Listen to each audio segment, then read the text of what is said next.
Star, and he's author of Lyndon Johnson, The Flawed Giant. Robert Dallek, a moment in history here. Sure We're watching it. Should we be allowed to watch it? Sure, why not? I mean, there's precedent for lots of openness in American history and legislative debates.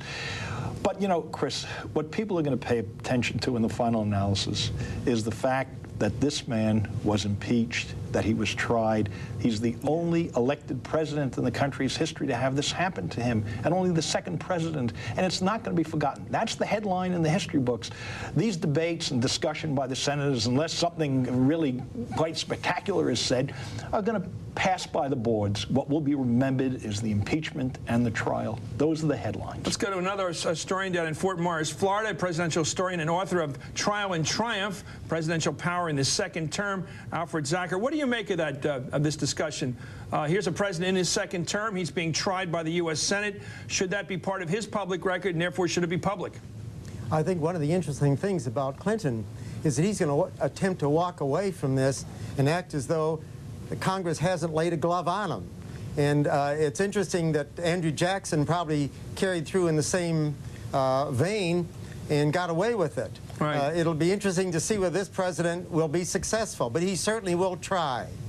Well, that's a good question. You know, just a few weeks ago in Washington, people were saying they'll never call Ronald Reagan National Airport Reagan National Airport because he's a conservative and this city's packed with liberals. Well, lo and behold, the Washington Post now calls it Reagan National Airport. So you never know when these things become official. When Joe McCarthy was censured, he laughed it off. He probably went out and had another belt and enjoyed himself. And he said, so what? It turns out nobody would eat with him. Nobody would sit with him. When he had a press conference, nobody reported. He was finished. He was ruined.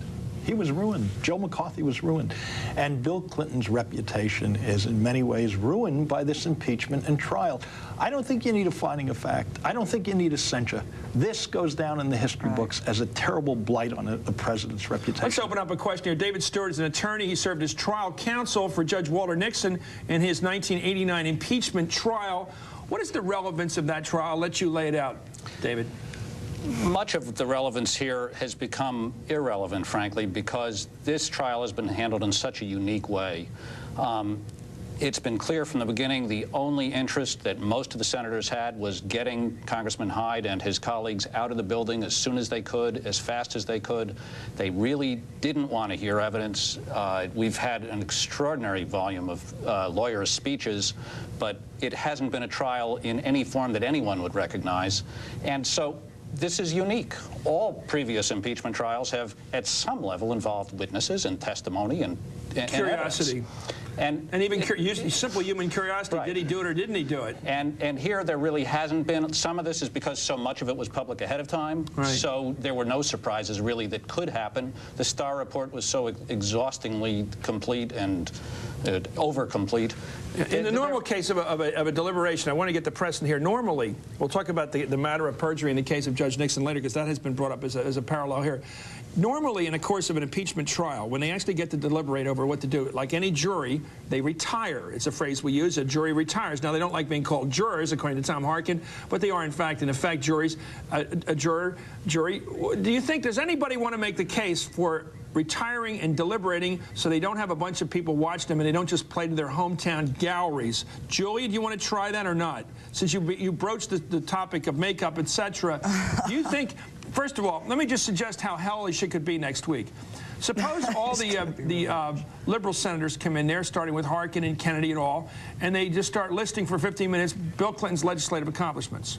Yeah, but then they also are going to have to say, well, they know that he was a terrible, terrible guy when he was doing all this kind of stuff. Well, they have to say that, but they don't have to mean it.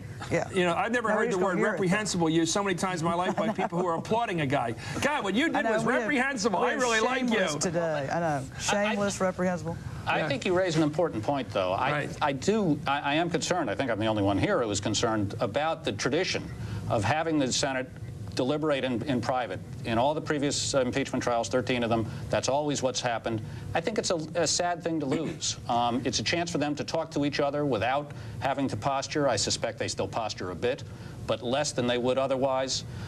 They've had plenty of opportunities to make public statements, and they're going to have plenty more. They can submit all the statements in the record that they could possibly want. Do you we don't really need think it in the open.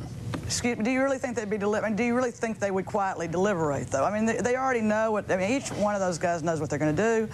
They're going to be posturing, I think, behind closed doors. I mean, I don't think you're going to get some sort of, like, major breakthrough because they've got some quiet time in retirement back there. You make a good point, but I'm more concerned about the next impeachment trial.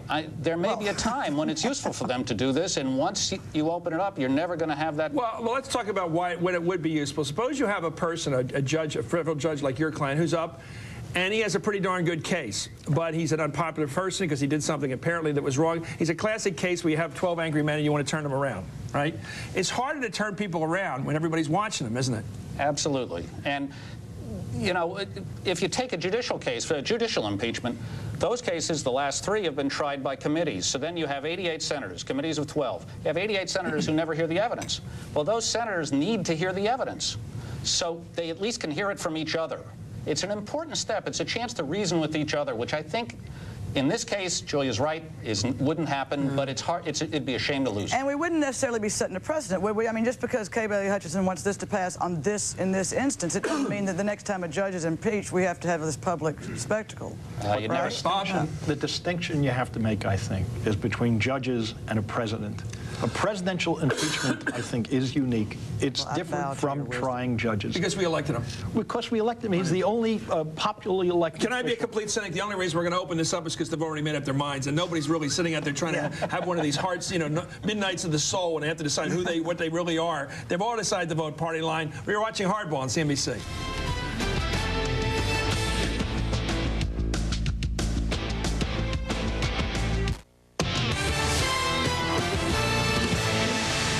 Okay, here it is. Worst case scenario. The Senate acquits the president, but the majority of senators say he lied under oath. He's a perjurer, but president shouldn't be booted out for perjury because it doesn't constitute a, quote, high crime or misdemeanor. David Stewart, you represented a judge who had himself disrobed, taken from the federal bench because he was convicted in the Senate of perjury. What's the precedent we're up to here?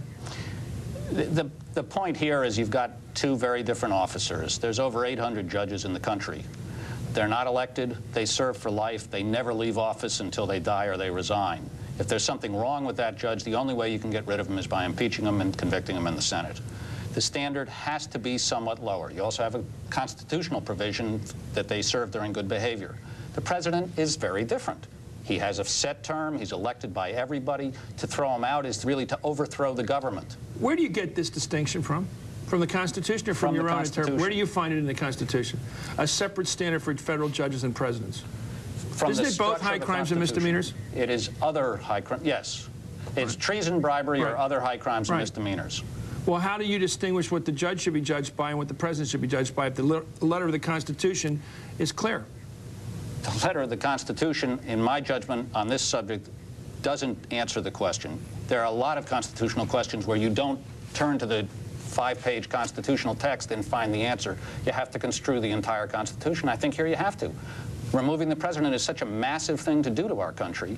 It's something you only do when you have to, when there is a threat to the integrity, to the very solidity of the system.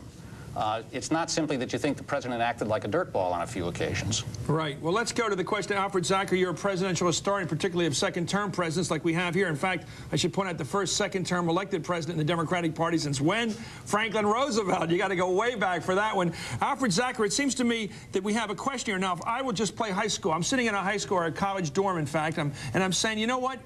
If this president gets off when everybody knows he committed perjury and 80% of the American people believe he lied on this matter, that's going to say to future presidents, hey, if you're confronted with an embarrassing situation, lie. Under oath, so what? Because you know this precedent's been set. Lying under oath is not a high crime and misdemeanor. They can't touch you. Well, of course, there's a question whether he actually lied under oath. That has to be, isn't that a legal question? A lot of presidents have lied over time. Some have been charged with it more than others. Lincoln, of course, accused Polk of lying from the floor of the Senate, of the House, I should say. Lincoln accused Polk of lying about how the Mexican War started. Right. And I think really history is going to have to just judge this as best they can, and right now it looks as though it's going to be put into the category of a political conflict. While we have you, I've got to ask you this question. I didn't think about this till now, but now it's the biggest question in my mind. Why do presidents get into, maybe this is a definitional answer, because if they got in, why do presidents get in their worst trouble in second terms? Is it because they wouldn't have a second term if they got in their worst trouble in the first term? Maybe that's definitional. Well, how do you calculate Watergate, this stuff? Everything seems to be bad. Eisenhower had all the bad things start turning south. Cuba and the U-2 and Sputnik and everything else seemed to hit him at the end. Yeah, there's a difference. One of the most common problems, which certainly this president faced, is a spirit of invincibility, of hubris, that he could make his own rules. Roosevelt just like FDR thought he could pack the court. Roosevelt had the problem. Yes, exactly. And Richard Nixon certainly did. They feel they can make their own rules. It's an unfortunate aspect of the second term that somehow they lose control. The other thing that happened to someone like Eisenhower is that events do overtake a president. You have 8 years in which things can go wrong. Right. And they did for Eisenhower, although he handled them extremely well. Also, Chris, you have lame ducks. The precedent is that you only serve 2 terms, and now, of course, it's a constitutional requirement. You can only serve 2 terms. And so the president becomes a lame duck. He loses his authority, loses his power, not his constitutional authority, but his political clout, his political influence. Makes him much weaker. Julie, I got to ask you about the feeling down in the city known for the phrase, let the good times roll.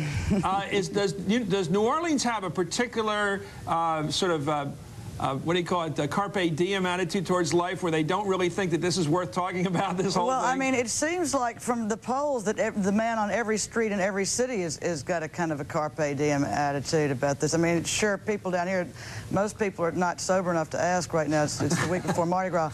But, I mean, I think that the best thing that could happen to this guy really is talking about the man on the street and right. Carpe diem and all that kind of stuff, is that after the enemies like Bob Barr and, you know, all the White House, I mean, the House team, and hopefully Kenneth Starr, who keeps on popping back up, go away, then you just got President Clinton. So no amount of like censure or finding of fact, to me, is going to do the same kind of damage as this guy is just going to be sitting there kind of making everybody queasy finally. I know, and because there's not going to be anybody else to fock like all that negative stuff on. There are no more enemies. That's right, Joey, because he's never more dangerous than when he's down and never more vulnerable when he's up.